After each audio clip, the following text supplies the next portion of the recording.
पिछले हफ्ते मैंने इलेक्ट्रिक बाइक वर्जन 4 के लिए मोटर माउंट का हिस्सा बना लिया था और पुलियों के आने का इंतजार था। तब से मैंने मोटर माउंट के बाकी हिस्से बनाने शुरू किए। मोटर माउंट की प्लेट्स को एकदम सही तरीके से अलग और समानांतर रखना जरूरी है, क्योंकि इसमें बेरिंग्स फिट होती हैं और एक शाफ्ट बीच से गुजरता है। मुझे ऐसे स्पेसर्स बनाने पड़े जो दोनों प्लेट्स को 43 मिलीमीटर दूर रखें। अब सौभाग्य से मेरे दादाजी के पास एक लेथ मशीन है, तो मुझे ये स्पेसर्स बनाने के लिए उनकी लेथ मशीन का इस्तेमाल करने का मौका मिल गया और मैंने इन्हें कुछ एल्यूमिनियम ट्यूब से बनाया। लेथ मशीन से मोटर की लंबाई कम करना आसान हुआ। पिछले हफ्ते के वीडियो में बताया था कि मोटर के सिरे का स्टब पैडल क्रैंक्स के रास्ते में आ रहा था। उसे काटना और अच्छा दिखाना सुविधाजनक रहा। उनके पास ग्राइंडर है, जिससे मैंने सेकेंडरी ड्राइव शाफ्ट के सिरे पर फ्लैट्स ग्राइंड किए, ताकि पुलीज लगाते समय ग्रैब स्क्रूज को फ्लैट हिस्सा मिल सके। पुलीज थोड़ी ही देर बाद आ गईं और अब साइकिल के बाकी हिस्सों को असेंबल करने का समय था। लेकिन यहीं पहली समस्या सामने आई। मेरे कैमरे की बैटरी खत्म हो गई। अब मुझे नहीं पता कि खुद को क्या सजा दूं, लेकिन इस वक्त मैं उसका हकदार जरूर हूं। मैंने बेसिकली साइकिल को जल्दी से टेस्ट राइड पर ले जाने का फैसला किया और हाँ, पुली फेल हो गई और उसके टूटने का कोई फुटेज मेरे पास नहीं है। तो क्या हुआ? असल में मैंने डिजाइन को जल्दीबाजी में किया ताकि एक हफ्ते में इसे पूरा कर सकूं। अगर आपने पुली वाला वीडियो देखा है तो मैंने उसमें एक हफ्ते में 2 वर्जन बनाए थे और एक साधारण डिजाइन गलती नजरअंदाज कर दी थी। टूटने से पहले पुली की स्पोक कुछ ऐसी दिखती थी और अब सभी 6 पुली स्पोक्स ऐसी दिखती हैं। ऐसा लगता है कि स्पोक के नीचे बोल्ट होल्स के चारों ओर बहुत कम मटेरियल है, जिससे जब मोटर से टॉर्क लगाया जाता है तो दाहिने हाथ के बोल्ट पर ऊपर की ओर और बाएं हाथ के बोल्ट पर नीचे की ओर बल पड़ता है, जिससे बाएं हाथ का बोल्ट अपने होल से बाहर निकल जाता है। अब इस जगह पर इतना कम मटेरियल होने का कारण यह है कि पुली को व्हील के डिस्क ब्रेक हब के ऊपर फिट होना होता है, जिसकी डायमीटर 52 मिलीमीटर है। जब मैं स्पोक्स का डिजाइन पूरा करने वाला था, मुझे सभी स्पोक्स के नीचे 52 मिमी का होल काटना पड़ा ताकि वे हब पर फिट हो सकें। अब मैंने असल में इस स्पोक को काटने से पहले फ्यूजन 360 में इसका स्ट्रक्चरल एनालिसिस या सिमुलेशन किया था। मुझे कुछ ऐसे नतीजे मिले जिन पर भरोसा नहीं किया जा सकता था, क्योंकि मुझे बिल्कुल भी अंदाजा नहीं है कि ये इलेक्ट्रिक मोटर असल में कितना टॉर्क पैदा करती है। मुझे अपने वर्जन 3 इलेक्ट्रिक बाइक वीडियो में वापस देखना पड़ा, जिसमें यही मोटर लगी थी। मैं डिस्क्रिप्शन में मोटर का लिंक डालूंगा, क्योंकि पिछली वीडियो में कुछ लोगों ने पूछा था और मैंने पाया कि बाइक 0 से 30 मील प्रति घंटा या 13.4 मीटर प्रति सेकंड की रफ्तार तक लगभग 12 सेकंड में पहुंच जाती है। इससे लगभग 1.2 मीटर प्रति सेकंड स्क्वायर की एक्सेलरेशन मिलती है और बाइक और मेरा कुल वजन लगभग 110 किलोग्राम है, तो इससे 132 न्यूटन की फॉरवर्ड फोर्स मिलती है। 0.325 मीटर के टायर रेडियस के साथ इससे औसतन 42.9 न्यूटन मीटर का टॉर्क मिलता है। क्योंकि यह औसत टॉर्क है, मैं पीक टॉर्क नहीं जानता, ये इससे काफी ज्यादा हो सकता है।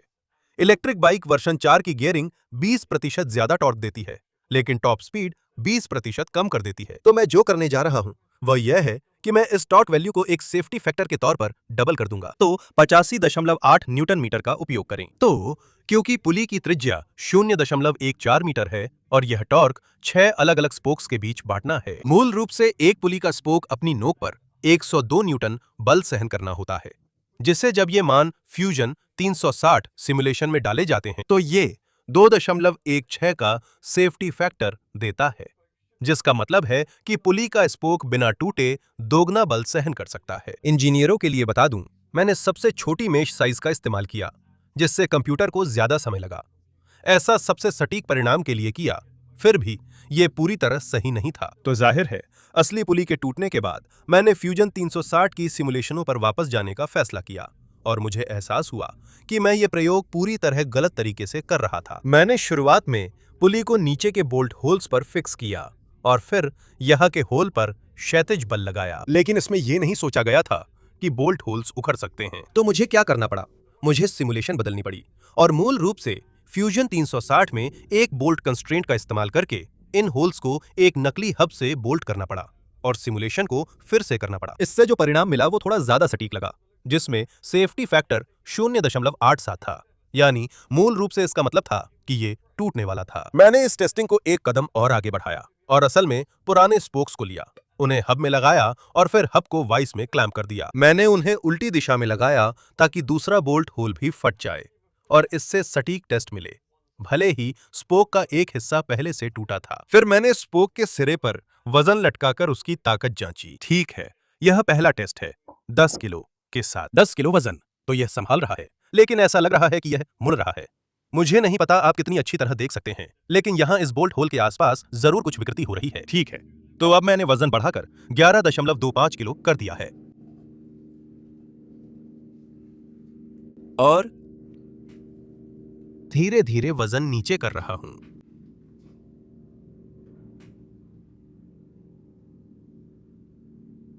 और सोचो क्या हुआ, वे 11.25 किलोग्राम पर फेल हो गए, जो लगभग 110 न्यूटन बल है, जो फ्यूजन 360 की भविष्यवाणी से थोड़ा ही ज्यादा है। तो मैंने कुछ नए पुलिस स्पोक्स डिजाइन करने शुरू किए, जिनमें न सिर्फ बोल्ट होल्स के आसपास ज्यादा मटेरियल था, बल्कि बोल्ट होल्स को और दूर दूर रखा गया था, ताकि जब उस पर टॉर्शन लगे तो टेंशन और कंप्रेशनल फोर्स कम हो सके। मैंने एक एल्यूमिनियम रिंग डिजाइन और काटी, जो पुली के 3D प्रिंटेड हिस्से को मजबूती देगी। सारे हिस्से काटने और पुली असेंबल करने से पहले मैंने तय किया कि नई पुली स्पोक को वाइस में क्लैंप कर उस पर वजन लटकाकर वही स्ट्रक्चरल टेस्ट दोहराऊंगा, और ये 20 किलोग्राम वजन बिना हिले हुए संभाल पाई।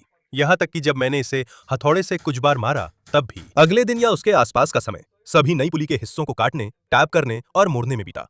साथ ही मैंने अपने नए 3D प्रिंटर पर नया 3D printed tooth profile section भी प्रिंट किया। यह प्रिंटर मुझे एनी क्यूबिक ने भेजा था। यह उनका नया चिरॉन प्रिंटर है। मुझे लगता है मैंने इसका उच्चारण सही किया। अभी तक अनुभव अच्छा है। इसका बिल्ड प्लेटफॉर्म बड़ा है और इसमें कई फीचर्स हैं जो मेरे पुराने क्रियालिटी CR10 में नहीं थे।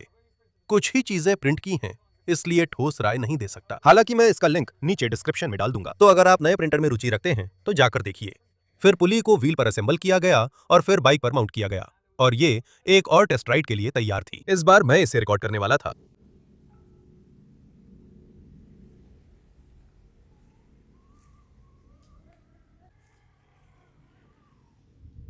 हाँ, इसने चलने की गति से तेज होने का पहला टेस्ट पास किया है। फिर थोड़ा और टॉर्क देने पर बेल्ट फिसल गई। अब बेल्ट का तनाव थोड़ा और बढ़ाने का समय है।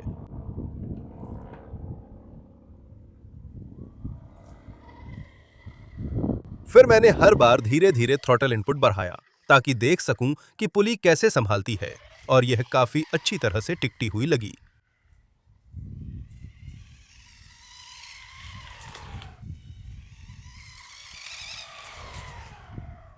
हालांकि समस्याएं खत्म नहीं होती। अब पुलिस सभी ताकतें सहन कर रही है। समस्या हल हो गई, लेकिन जब मैंने छोटी पुलियां हटाने की कोशिश की ताकि ग्रेप स्क्रूज में थ्रेड लॉक लगा सकूं, वे हिल नहीं रही थीं। हर पुली से दोनों ग्रेप स्क्रूज निकालने के बाद भी, और मैंने पुली को गर्म भी किया ताकि वो शाफ्ट पर फैल जाए, फिर भी वो निकल नहीं रही थी। असल में हुआ ये था कि स्टेनलेस स्टील का शाफ्ट काफी नरम था, और जो ग्रब स्क्रूज उसे शाफ्ट से जोड़ते हैं वे स्टेनलेस स्टील में धंस गए थे, और मोटर के टॉर्क के कारण ग्रब स्क्रू ने असल में स्टेनलेस स्टील का थोड़ा सा हिस्सा उखाड़ दिया था, और ये टुकड़ा पुली के एल्यूमिनियम में फंस गया था, जिससे पुली शाफ्ट के साथ लॉक हो गई थी।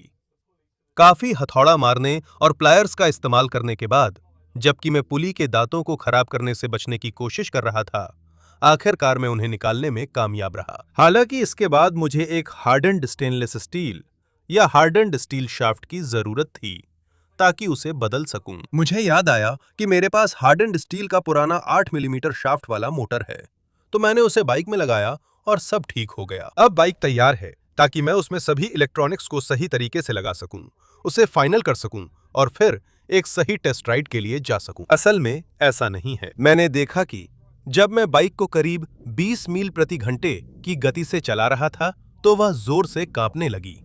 मुझे लगता है कि यह बेल्ट या सेकेंडरी ड्राइव शाफ्ट की रेजोनेंट फ्रीक्वेंसी के कारण था।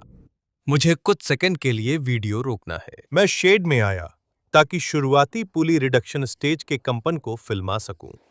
सौभाग्य से यह मेरी डिजाइन में गलती नहीं है, लेकिन दुर्भाग्य से जो नया मोटर मैंने लिया है उसमें कोई डिजाइन की गलती या कोई समस्या है। अगर ऑडियो थोड़ी खराब है तो मैं माफी चाहता हूं। मैं इसे अपने फोन पर ही रिकॉर्ड कर रहा हूं, लेकिन मैं आपको दिखाने की कोशिश करता हूं।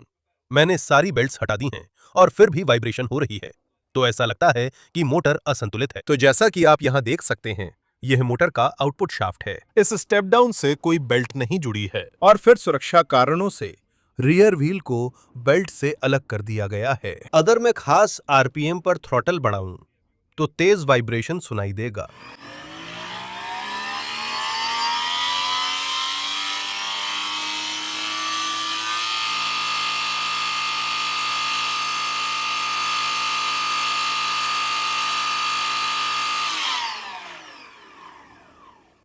मुझे नहीं पता कि फोन से शूट इस छोटे वीडियो को मुख्य वीडियो में कैसे एडिट करूं। मैंने बताया था कि मैं पुराने सिंगल पुली सेटअप पर लौटने वाला हूं, लेकिन अब पता चला कि दिक्कत मोटर में है, तो मुझे इसे मोटर के साथ हल करने की कोशिश करनी होगी। और मेरी मोटर माउंट के साथ डिजाइन असल में ठीक है, तो हम अभी भी हाई टॉर्क ड्यूअल पुली स्टेप डाउन सेटअप के साथ ठीक हो सकते हैं।